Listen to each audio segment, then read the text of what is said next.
जहाँ मैडलिन ने मीना को 3 रूल समझाती है जिंदा रहने के लिए। सबसे पहला ये कि वो रात के वक्त घर का दरवाजा नहीं खोलेगी। दूसरा, रात में वो आईने की तरफ अपनी कमर नहीं करेगी। और तीसरा ये कि दिन के वक्त वो उन गड्ढों के पास नहीं जाएगी और जितना हो सके रोशनी में रहेगी। जब तक तुम इन रूल्स को फॉलो करोगी तब तक तुम जिंदा रहोगी। लेकिन मीना को मैडलाइन की बातों पर बिल्कुल भी भरोसा नहीं होता। अब उस रात मीना इन वॉचर्स के बारे में जानना चाहती थी, इसीलिए वो शीशे के साथ कान लगाकर आवाजें सुनने की कोशिश करती है। जब उसे कुछ सुनाई नहीं देता तो मीना को मैडलाइन की बताई गई वॉचर्स की बातें फेक लगने लगती हैं। इसलिए वह रूल्स को तोड़ते हुए अपनी कमर को शीशे की तरफ करके सो जाती है और ऐसा करने पर इन वॉचर्स को गुस्सा चढ़ जाता है। वो लोग जोर जोर से उस शीशे को मारने लग जाते हैं। शोर से मैडलाइन भी उठ जाती है और वह जल्दी से मीना को शीशे की तरफ खड़े रहने को कहती है और तब जाकर वो वॉचर्स का गुस्सा शांत होता है। यानी जब इंसान वॉचर्स को अपनी पीठ दिखाते हैं तो वह उसे खुद की इंसल्ट मानने लगते हैं। ये रात भी गुजर जाती है और अगले दिन मीना डेनियल के साथ शिकार पर निकलती है। वो डेनियल से पूछती है, क्या आज तक तुमने किसी वॉचर को देखा है? जिस पर डेनियल ने जवाब दिया कि मैंने भी आज तक वॉचर्स को नहीं देखा और जो भी वॉचर्स को देखता है वो जिंदा नहीं बच पाता। तब मीना डेनियल को समझाती है कि मुझे लगता है कि ये सब मैडलाइन की बनाई हुई कहानियां हैं जिसके अंदर वो हमें फंसा रही है। हमें जरूर उन गड्ढों को जाकर चेक करना चाहिए,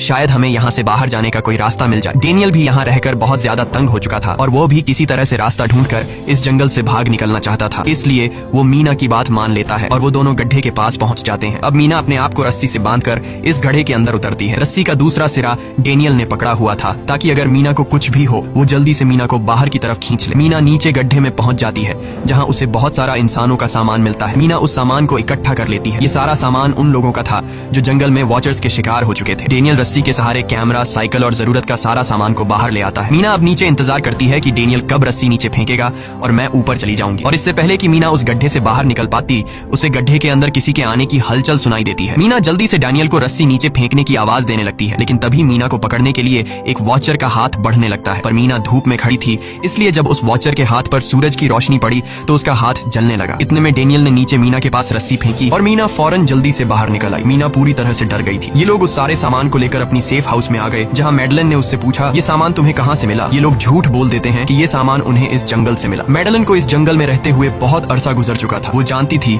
कि ये सामान उसे जंगल से नहीं बल्कि एक गड्ढे से मिला होगा। वो मीना से पूछती है, बताओ तुमने गड्ढे के अंदर क्या देखा? लेकिन मीना उसे कुछ नहीं बताती। ये लोग बहुत खुश थे कि आज रात ये लोग वॉचर्स को देख पाएंगे क्योंकि मीना को गड्ढे के अंदर एक कैमरा मिला था। डेनियल किसी तरह जुगाड़ करके उस कैमरा को टीवी के साथ अटैच कर लेता है ताकि ये लोग भी टीवी पर वॉचर्स को देख पाएं। मैडलिन बार बार उन्हें समझाती है कि ये तुम लोग गलत कर रहे हो, लेकिन ये दोनों उसकी एक बात भी नहीं सुनते। आज रात ये लोग वॉचर्स के इंतजार में बैठे थे ताकि उन्हें वो देख पाए, लेकिन काफी रात होने के बावजूद भी आज कोई वॉचर उन्हें देखने नहीं आया और अब कुछ देर बाद उनके साथ कुछ अजीब सा होने वाला था। ये लोग बातचीत में मसरूफ थे कि तभी उनका दरवाजा खटखटाया जाता है, यानी दरवाजे पर किसी ने दस्तक दी। उन्होंने जल्दी से टीवी की तरफ देखा तो वहाँ उन्हें इंसानी टांगे दिखाई दे रही थी। बाहर जो कोई भी था वो कियारा के हस्बैंड की आवाज में बात कर रहा था और वो जल्दी से दरवाजा खोलने को कह रहा था। कियारा को लगा कि जरूर उसका हस्बैंड यहाँ से बाहर निकलने का रास्ता ढूंढ आया है। वो जल्दी से उठकर दरवाजा खोलने के लिए जाती है, लेकिन मैडलिन बीच में आकर दरवाजा खोलने नहीं देती। वो कहती है कि मैं जानती हूँ बाहर तुम्हारा हस्बैंड नहीं है, क्योंकि मैडलिन जानती थी कि रात के इस अंधेरे में कोई भी इंसान इस कमरे तक नहीं पहुंच सकता। लेकिन कियारा को मैडलिन की बातों पर यकीन नहीं होता